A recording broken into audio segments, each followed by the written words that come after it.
Complaining about the weather is a British pastime and in some situations a sport. And as a Texan now living in the UK, I'm actually getting pretty good at it. However, I've secretly actually been looking forward to experiencing all of the British weathers. I'm one of those guys that likes life metaphors.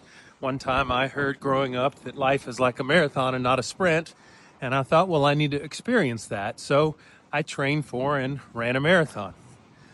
I've also heard that life is like all four seasons.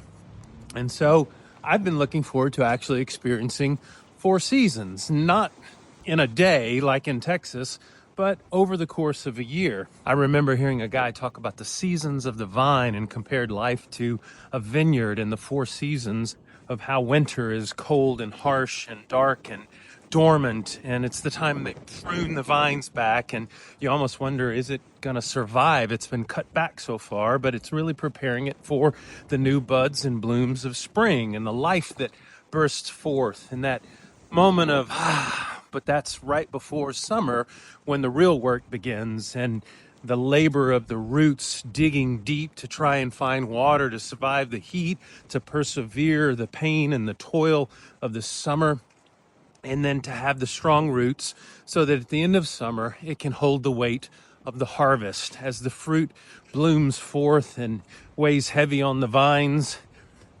And the fruit isn't for the vine. The fruit is to be given away, to be shared, to create new life somewhere else.